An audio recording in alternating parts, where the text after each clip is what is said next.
Bonjour à tous, c'est Cécile aujourd'hui qui présente le webinaire. Merci de votre présence. Donc on va démarrer.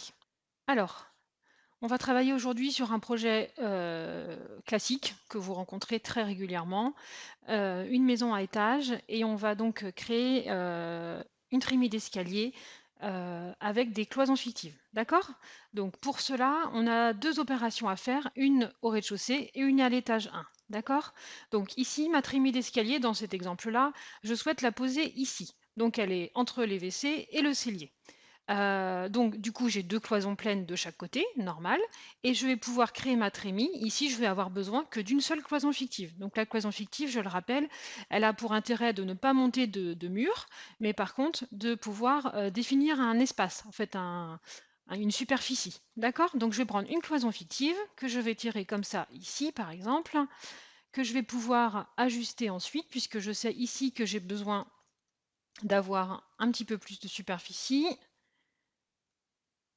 Il faut que je me mette à peu près ici, à 1,86, en fonction de l'escalier, bien entendu, que vos clients souhaitent avoir dans leur maison. On est bien d'accord. Cette opération-là, je vais faire exactement la même chose à l'étage 1. Je vais créer la même cloison fictive. Donc avec le magnétisme, c'est relativement facile, puisque je vois en filigrane, ce que je vois en filigrane ici en violet, c'est effectivement la cloison fictive que je viens de tracer au rez-de-chaussée. Donc je peux facilement tracer la même à l'étage. Et ensuite, donc là j'en ai qu'une à tracer, mais bon, le principe est le même, même si la cloison fictive a une autre forme. Et ensuite, j'ai deux choses à faire, ça va se passer dans l'édition de pièces. Donc au rez-de-chaussée, je vais, cette pièce ici qui fait 3,45 mètres carrés, je vais la typer au rez-de-chaussée en sous-escalier.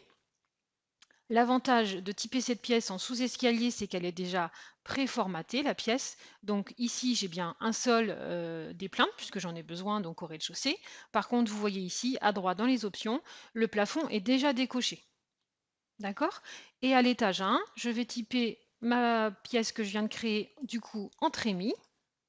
Et du coup, la trémie, cette pièce, elle est déjà aussi préformatée. Donc ici, du coup, je n'ai pas de plainte et je n'ai pas de sol. Donc en fait, on a tout simplement créé un trou dans la dalle de béton entre le rez-de-chaussée et l'étage. D'accord? Pour m'en assurer, je peux passer à l'onglet Produit si je le souhaite pour aller vérifier ce que l'on a fait. Voilà. Là ici, donc je suis à l'étage et je vois que j'ai créé un trou dans la dalle. D'accord? Ensuite, je retourne donc dans Produit, j'y reste d'ailleurs, je vais aller au rez-de-chaussée et je vais pouvoir ici au rez-de-chaussée, alors déjà peut-être quand même dupliquer mon revêtement parce que du coup je me retrouve avec une dalle de béton, donc je vais redupliquer mon carrelage. Ensuite, je vais aller chercher dans Produit un escalier qui correspond aux souhaits des clients. En l'occurrence, je vais prendre celui-ci, que je vais poser ici, pile poil à l'emplacement. Donc là, il n'est pas dans le bon sens. Pour le faire pivoter, j'utilise les flèches A ou Z en décochant collision, bien entendu, puisque sinon mon escalier n'a pas la place de tourner, puisqu'il est gros. Donc avec la touche Z, je le tourne directement à 90 degrés. Ensuite, je viens le caler. Et ici à droite, je vais lui donner les caractéristiques dont il a besoin, les longueurs et largeurs dont j'ai besoin.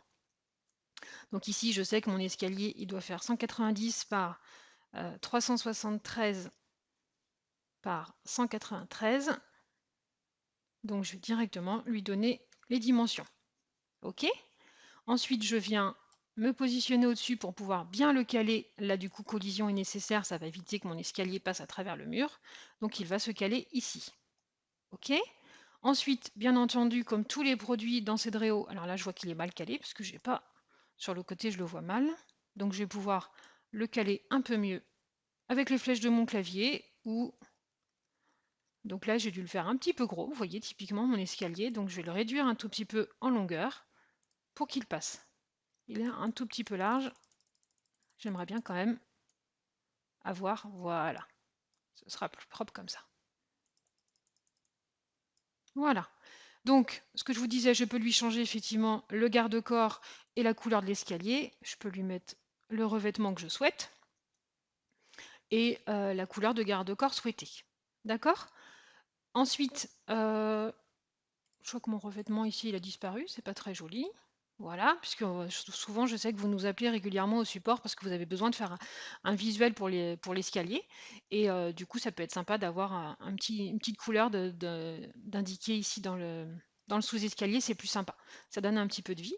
Ensuite, ce qui vous pose en général souci, c'est de pouvoir voir votre escalier à l'étage 1. D'accord? Donc pour ça, il y a une petite astuce, je vais vous l'expliquer. Donc en fait, il faut se positionner au-dessus comme ça. Donc je zoome, je dézoome avec la molette de ma souris, hein, tout simplement. Je me positionne au-dessus, je me mets à l'étage 1 et vous voyez ici typiquement, je ne vois pas mon escalier. Ça, c'est un peu embêtant. Pour le voir, en fait, tout simplement, vous êtes obligé ici dans les options à droite de cocher tous les niveaux. D'accord? Comme on a coché tous les niveaux, du coup, on a la dalle de béton. Et donc la petite technique pour pouvoir voir votre escalier, c'est de vous positionner au-dessus comme ça.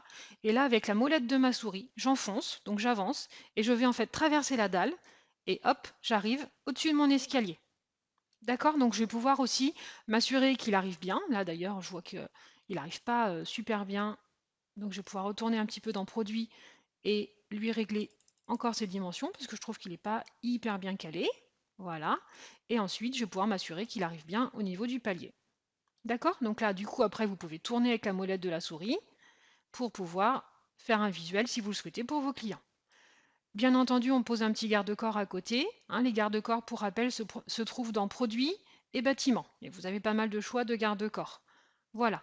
Donc ça, c'est la petite astuce pour pouvoir voir votre escalier en vous positionnant à l'étage 1 et éventuellement aussi faire, si on le souhaite ici, un visuel. On peut aussi faire un petit visuel sympa du palier à l'étage. Ok.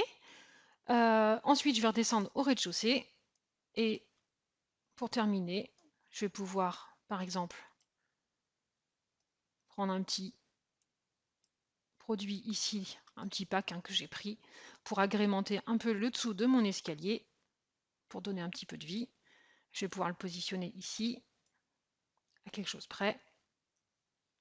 Et je vais pouvoir du coup faire un visuel. Donc là, on a assez peu de recul effectivement dans l'escalier, dans le couloir. Donc ce que j'ai fait typiquement, c'est que là, j'ai pris une porte qui va dans la chambre ici, et j'ai pris une porte qui était ouverte, ce qui va me permettre d'avoir un petit peu plus de recul pour faire mon visuel si je souhaite lancer un visuel de mon escalier. D'accord? Donc ça va me permettre de pouvoir positionner ma caméra et de pouvoir lancer un visuel. C'est aussi simple que ça, entre guillemets. Après, tous les cas de figure sont différents, on le sait bien, hein. Donc voilà, pour vous montrer un petit peu ce que ça donne. Ensuite, vous avez, si vous lancez un visuel, bon, c'est pas la même console, mais c'est le même principe. Ça vous fait un petit visuel sympa de la cage d'escalier. Je vous remercie d'avoir participé. À très bientôt. Bonne journée à tous. Au revoir.